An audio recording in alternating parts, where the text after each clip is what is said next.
25 foot আমরা নিলাম, এর ভিতরে যদি আপনি আসেন আপনি ফিরে যেতে পারবেন না। আমি আপনাকে বেশি কথা বলবেন না, আপনি একদম সরকারের সাথে সরকারি কর্মচারী মাথা নিচু করে কথা বলবেন। আপনি আমাদের কর্মচারী মাথা নিচু করে কথা বলবেন।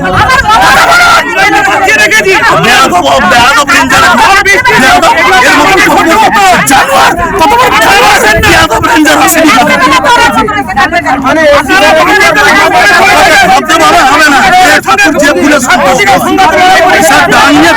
কখন বুঝবে, কখন বুঝবে, কখন বুঝবে।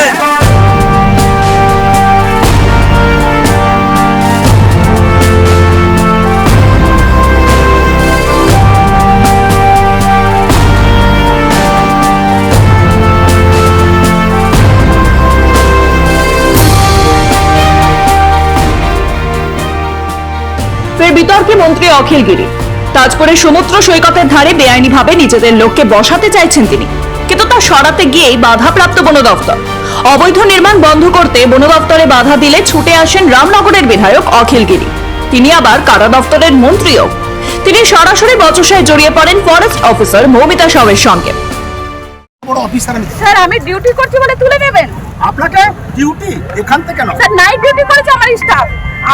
দোকান না বসে নাইট ডিউটি নাইট আপনিই বলেছিলেন। কে ছিল প্রদীপ? কে নাইট ডিউটি করতে বলেছে? স্যার আপনি বলেছিলেন যে দোকান না বসে আপনি রাত্রিবেলা কেন কাটলেন আমি জানতে চাই। রাত্রিবেলা কেউ কাটেনি। এখনকার সময় কেটেছেন।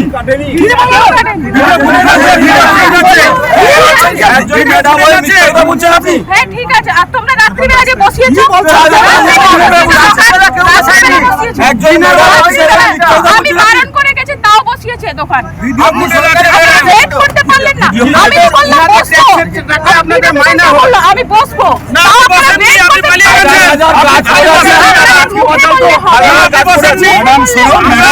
আপনি সবাইকে নিয়ে চলুন, বেশি দিন থাকতে পারবেন না।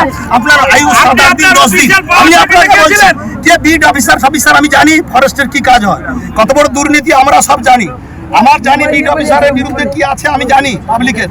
আমি কিন্তু ফাঁস করে দেবো সব বিধানসভায়। আপনি আমাকে চিনেন না। আমি ওই সমুদ্রে ওসব কথা বলবেন না আপনি আমাকে। আপনার সাথেও নেই, ওদের সাথেও পার্সোনাল নেই। আপনি এখানে থাকবেন না, ওরা থাকবে সারা বছর। এরা এখানে আতঙ্কে রাত্রিবেলা থাকে, জল মাথায় নিয়ে ওসব কথা বলবেন না। উনি কারো কথা শুনতে চান না। আপনি এত বড় ক্ষমতা নিয়ে মনে হচ্ছে যে রাষ্ট্রপতির ক্ষমতা নিয়েছে। এসব দায়িত্ব হয় আপনার হাতে। আপনি যে জনগণকে গুন্ডা বললেন না ম্যাডাম, এই জনগণের পয়সা বেতনটা পাচ্ছেন, এই জনগণের পয়সা। 25 ফুট আমরা নিলাম, এর ভিতরে যদি আপনি আসেন আপনি ফিরে যেতে পারবেন না। আমি আপনাকে বেশি কথা বলবেন না, আপনি একদম সরকারের সাথে সরকারি কর্মচারী মাথা নিচু করে কথা বলবেন। আপনি আমাদের কর্মচারী মাথা নিচু করে কথা বলবেন।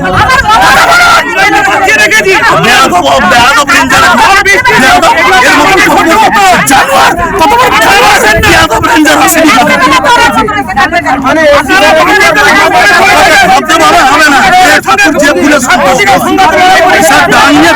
কখন বুঝবে।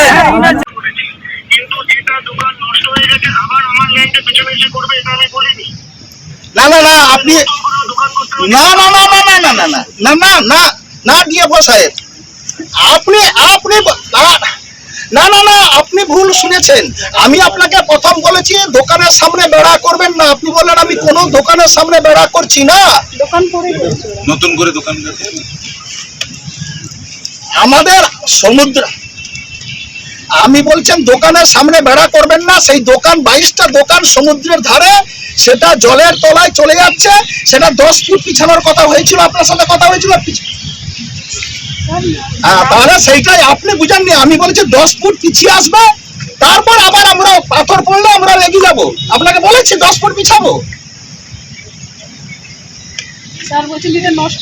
না স্যার। তাহলে না না না সে দোকানগুলো তাহলে কোথায় যাবে? সে বললাম না, সে আমি নিজে থেকে কিছুই করছি না, যেটা আমার ইনস্ট্রাকশন আছে সেটা করা হচ্ছে। আমি জোর করে বসাচ্ছি না। ও না না না আমাদের স্যার বলে গেছেন সেদিন, তাও এরা বসিয়েছে। না, এ আমার পাথর পড়া পর্যন্ত আমার এই দোকানকে বসতে দিতেই হবে। আর আপনার এই ল্যান্ডের উপরে কিছু নেই, একটা গাছ নেই, কিছু নেই, একটা গাছ শশা না না কি আছে পিছনে ফেন্সিং গুলো ভাঙা হয়েছে, ফেন্সিং গুলো তো ভেঙে গেছে। আপনার ফরেস্টের ডিপার্টমেন্ট গাছ সমুদ্র রক্ষা করার জন্য ডিপার্টমেন্ট কিছু করে না, কিছু না। তোমরা করছো তো ভালো কাজ হ্যাঁ। করছো।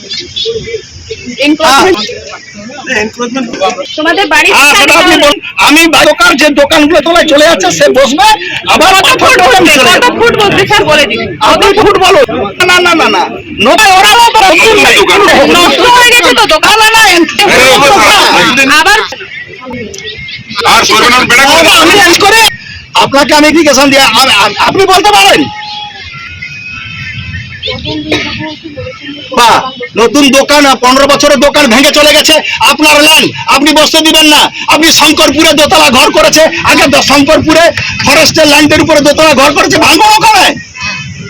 হ্যাঁ ভাঙুন, আগে ভাঙুন তারপরে আসবেন এখানে। আগে কি বলছেন?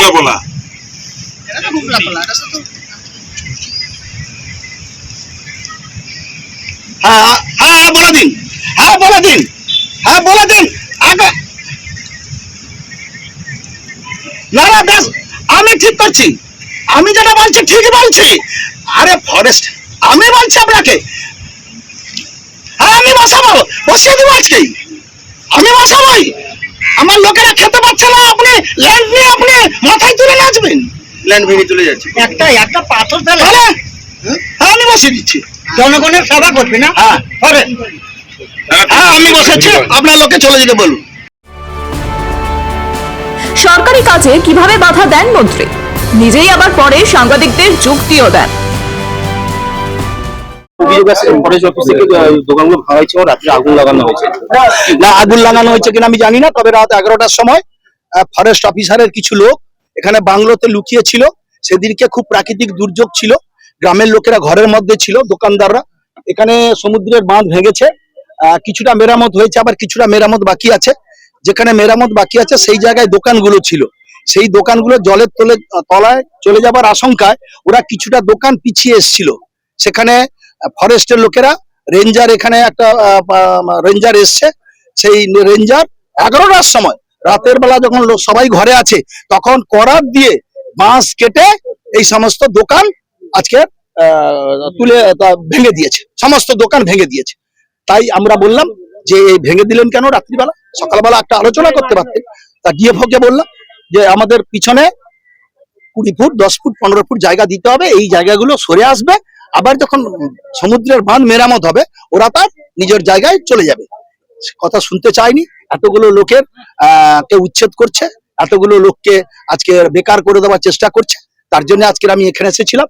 ওই পুরোনো দোকানগুলো যেখানে সমুদ্রে বাঁধ ভেঙেছে তার থেকে 25 ফুট পিছিয়ে এসে, হ্যাঁ এটা ফরেস্ট ল্যান্ড, এটা কোনো অসুবিধা নেই, কেউ কারো ল্যান্ড নিচ্ছে না, কোনো দোকানদার এখানে ল্যান্ড নিচ্ছে না, শুধু তারা কয়েক মাস বাঁধ মেরামতি পর্যন্ত অপেক্ষা করছে, এখানে এসে বসবে, দোকানদারি করবে।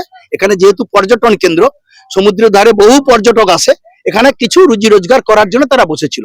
এই ফরেস্ট অফিসাররা এরা কিছু কথা না শুনে রাতের অন্ধকারে দোকান সব ভেঙে দিয়েছে। তার জন্য গ্রামবাসীরা এসেছে। আজকে আমি বলে গেলাম 25 ফুট ভিতরে তারা একটু ভিতরে ঢুকে আসবে, অস্থায়ী ভাবে ভিতরে ঢুকে আসবে, পরবর্তীকালে বাঁধ মেরামত হলে আমরা আবার স্ব জায়গায় চলে যাব। দোকানগুলো করার পরে আবার যদি ফরেস্ট অফিসে পুনরায় আবার যদি হামলা করে তখন আমরা আসবো, আবার প্রতিবাদ করব। ফরেস্ট অফিসারের কোনো নেই, গভর্নমেন্টের অর্ডার নিয়ে আসবো। আর এখানে অনেক ফরেস্টের জায়গার উপর দোতলা ঘর হয়েছে, সেগুলো যা গরিব মানুষের উপর আঘাত করে কি হবে, সেগুলো ভাঙুক। ফরেস্টের ল্যান্ড গুলো যদি করছে, আর এখানে সব মৎস্যজীবী যারা মৎস্য আহরণ করে তারা নিজেরা জীবিকা অর্জন করে, এরা সব এসসি ক্যাটাগরির লোক, তো এরা এদের উপর আজকে হামলা করছে এই ফরেস্ট অফিসার লোকেরা। এরা এত করাপ্টেড, ফরেস্টের এই লোকগুলো, এই অফিসারগুলো এত করাপ্টেড, তো দেখা যায় না। যে দেখুন ফরেস্টের জায়গায় কোনো গাছপত্র লাগানো নেই, শ্মশান হয়ে গেছে ফরেস্ট। আজকে গাছ নেই বলেই তো সমুদ্রে ভাঙন হচ্ছে। এরা গাছ লাগাবার নামে লক্ষ লক্ষ টাকা এসব এদিক সেদিক করে, আজকে গাছ লাগানো নেই। এইসব ফরেস্ট অফিসাররা তো দুর্নীতিগ্রস্ত। এই দোকান ভাঙা নিয়ে এখানে স্থানীয় দোকানটা ধর্মঘট ডেকেছিল, আজকের পরে কি খুলে যাবে দোকান? হ্যাঁ আমাদের দোকান বসে গেলে আমরা দোকান ধর্মঘট তুলে নিই। উর্দিপড়া পুলিশকে আক্রমণ করতে বাধ্য হচ্ছে সাধারণ মানুষ। বিডিওকে বোতল ছুঁড়ে মারা হচ্ছে বৈঠকের মধ্যে, নির্বাচিত জনপ্রতিনিধি। একদিকে মুখ্যমন্ত্রী ঘোষণা করছেন অন্তঃসার শূন্য ঘোষণা যে সমস্ত দখলদারি মুক্ত করতে হবে, বেসরকারি যে সমস্ত মানুষজন সরকারি জমিকে দখল করেছে তাদের থেকে মুক্ত করতে হবে। আর সেই ক্যাবিনেটের এই মন্ত্রী তার প্রশাসনকে প্রকাশ্যে হুমকি দিচ্ছেন। যে ভাষায় আজকে রাজ্যের একজন মন্ত্রী কথা বললেন একজন মহিলা অফিসারের সঙ্গে, যেভাবে বললেন যে বাড়ি ফিরতে পারবে না, এরা যদি গুন্ডা হয় রাত্রে বেরোতে পারবে না, তাহলে মুখ্যমন্ত্রীর বিবৃতি, মানুষের সামনে মুখ্যমন্ত্রীর আশ্বাস আজকে কোথায় গিয়ে পৌঁছেছে সেটা দেখা যাচ্ছে। একটা সর্বত্র দখলদারি তৈরি হয়েছে। পুলিশের ওপরে তৃণমূল কংগ্রেসের পরিবারেরই কোনো আস্থা নেই। রাজ্য জুড়ে বেআইনি দখলদারি উচ্ছেদের জন্য নির্দেশ দিয়েছেন মুখ্যমন্ত্রী। অন্য জায়গায় এ নিয়ে বিতর্কও তৈরি হয়েছে। তবে সমুদ্র পার বাঁচানোর দায়িত্ব প্রশাসনেরই। সেখানে নিয়মের তোয়াক্কা না করেই শুরু হয়েছে জবরদখল। এর পিছনে যে শাসক দলেরই মদত আছে তা দিনের আলোর মতো স্পষ্ট করে দিয়েছেন রামনগরের বিধায়ক। তবে বিতর্ক সামনে আসতেই অস্বস্তিতে মুখ্যমন্ত্রী। তার নির্দেশেই বনমন্ত্রী বীরবাহা হাঁসদা ফোন করেছেন ওই মহিলা অফিসারকে। রাজ্য সভাপতি সুব্রত বক্সী আধিকারিকদের কাছে ক্ষমা চাইতে বলেন অখিলকে, ইস্তফাও দিতে বলেন মন্ত্রীকে। ঘরে বাইরে চাপের মুখেই শেষে ইস্তফার সিদ্ধান্ত নেন অখিলগিরি।